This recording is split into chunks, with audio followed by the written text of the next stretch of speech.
మరోవైపు అభయ్ సూట్లోకి వెళ్లిన టీచర్ని చూసిన సన్నీ తనని పలకరించే ప్రయత్నం చేయలేదు. ఎందుకంటే ఎప్పుడు తనని కదిలించినా చెర్రీ గురించి క్లాస్ తీసుకుంటుంది. సన్నీకి భయం కాదు, కాని ఎందుకో ఈ టీచర్ ముందు ఫ్రీజ్ అయిపోతాడు. వాడింకా ఈవిడికి ట్యూన్ కానట్టున్నాడు అని మనసులో అనుకున్నాడు. చెర్రీ హోంవర్క్ చెక్ చేస్తూ ఉంటే తనని ఎలాగైనా తిట్టాలని నిశ్చయించుకున్నట్టుగా తిట్ల దండకం స్టార్ట్ చేసింది. ఆ టీచర్ పలుమార్లు తన దగ్గర ఉన్న చెక్క స్కేల్కి కూడా పని చెప్పింది. ఆమె చూపంతా చెర్రీని డీమోట్ చేయటం మీదే ఉంది. ఎలాగైనా సరే చెర్రీ బ్రెయిన్ తన వయసుకి తగ్గట్టు డెవలప్ అవ్వలేదని ప్రూవ్ చేయాలి. అప్పుడే అభయ్ తనని స్పెషల్ స్కూల్లో జాయిన్ చేయడానికి ఒప్పుకుంటాడు. అప్పుడు తను వచ్చిన టాస్క్ కంప్లీట్ అవుతుందని అనుకుంది. ఎంత బాగా హోంవర్క్ చేసినా తనకి ఎందుకు నచ్చట్లేదో అర్థం కాకుండా ఉంది చెర్రీకి. బాల్ రూంలో జరిగిన సంఘటన చూశాక సమీర గురించి పూర్తి వివరాలు తెలుసుకోమని తన మేనేజర్కి చెప్పి తన సూట్ రూంకి వెళ్లి అభయ్కి టీచర్ మాటలు కాస్త గట్టిగా వినపడటంతో అక్కడే ఆగిపోయాడు. సన్నీతో గట్టిగా చెప్తుంది ఆ టీచర్, చెర్రీ ఐక్యూ లెవెల్ చాలా తక్కువగా ఉంది. అన్ని సబ్జెక్టులలో తను చాలా పూర్గా ఉన్నాడు. He needs special education in special school. ఇదివరకే నేను ఈ విషయం చెప్పాను, మళ్ళీ చెప్తున్నాను. అభయ్ సార్కి ఇన్ఫార్మ్ చేయండి. నేను ఎంతకాలం వచ్చి ఇలా ఎంత చెప్పినా, ఎన్ని రకాల న్యూ మెథడ్స్ టెక్నిక్స్తో టీచ్ చేసినా దెర్ ఇస్ నో యూస్ అని చెప్పింది. ఆ మాటలకి ఇంకా తను ఇన్వాల్వ్ అవ్వడం మంచిదని డోర్ ఓపెన్ చేసి సూట్లోకి వచ్చిన అభయ్ని చూసి ఇంకా ఏదో అనబోతూ సైలెంట్ అయిపోయి తన మాటలు ఎక్కడ వినపడ్డాయోనని భయపడుతూ నీళ్లు నములుతూ నిల్చుంది. అప్పటిదాకా ఆమె ఉపదేశం వింటున్న సన్నీకి అభయ్ని చూడగానే కాస్త రిలీఫ్ అనిపించింది. టీచర్, మీకు ముందే చెప్పాను, చెర్రీ కాస్త డిస్టర్బ్డ్గా ఉన్నాడని. We need more patience. See you tomorrow అని చెప్పాడు అభయ్. అతని మాటకి ఇంతవరకు ఎవ్వరూ ఎదురు చెప్పలేదు.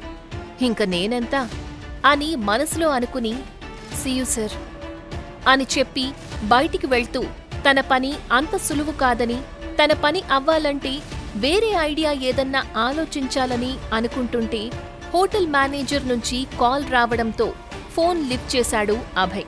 సర్, సమీర గురించి వివరాలు తెలిసాయి. ఆమె పెళ్లి డాక్టర్ విశ్వేశ్వరరావు గారి అబ్బాయి సంజయ్తో జరిగింది. అప్పటికే ఆమె ప్రెగ్నెంట్ అంట. డెలివరీ తర్వాత కూతుర్ను తీసుకుని ఇంట్లో నుండి వెళ్లిపోయిన ఆవిడ 6 ఏళ్ల తర్వాత ఇప్పుడే హైదరాబాద్ వచ్చారట. ఆమెకి కవలలు పుట్టారని రూమర్ ఉంది, కానీ అవేవీ రికార్డ్స్లో లేవు. ఆమె ట్విన్ కొడుకు గురించి వెతుకుతుందని తెలుస్తోంది.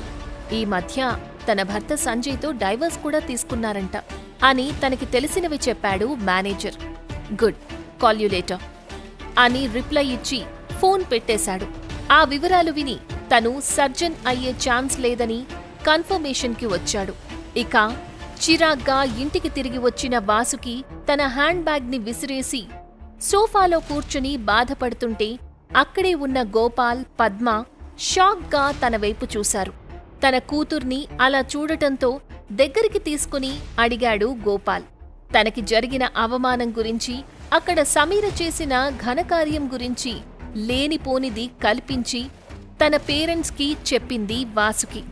గోపాల్ తన కూతురి ఆవేదన చూసి భార్యతో లోపలికి తీసుకువెళ్లమని చెప్పి 2 రోజులాగితే సమీర కొడుకు కోసం నా దారిలోకొస్తుందనుకున్నా, కాని ఇది నెరజాణలా ఏకంగా సంజయ్నే బుట్టలో వేసుకుంది. ఈరోజు సంజయ్ యూటర్న్ తీసుకున్నట్టు రేపు రావు గారు కూడా ప్లేట్ ఫిరాయించరని గ్యారంటీ ఏంటి? అమృత ఫార్మసీ ఎట్టి పరిస్థితుల్లో సమీర పేరు మీద ఉండకూడదు అని సిగరెట్ తాగుతూ దీర్ఘమైన ఆలోచనలో పడ్డాడు గోపాల్.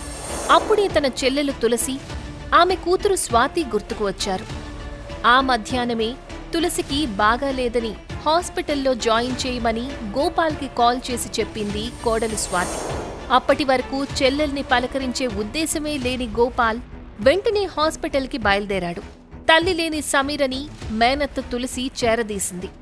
గోపాల్కి 2వ పెళ్లి అయ్యేదాకా ఆమె సమీరని సాకింది. ఆమె ద్వారా వెళ్తే తప్పక పని అవుతుందని గుర్తొచ్చి గోపాల్ మెదడులోకి ఆ నీచమైన ఆలోచన రాగానే అతని మొహంలో వెలుగు వచ్చింది. బాల్ రూంలో నుండి వెళ్లాక కాని తను చేసిన ఫూలిష్ పనేంటో సంజయ్కి అర్థం కాలేదు. నేను కాస్త తెలివిగా ఆలోచించి సమీరని సపోర్ట్ చేసుంటే సమీర, అమృత ఫార్మసీ రెండూ నావే అయ్యేవి కదా అని తల పట్టుకున్నాడు. సంజయ్ మళ్లీ సమీర జీవితంలోకి రాగలడా? ఈ ప్రశ్నలన్నిటికీ సమాధానం తెలియాలంటే పాకెట్ FM యాప్లో నెక్స్ట్ ఎపిసోడ్స్ చూడండి.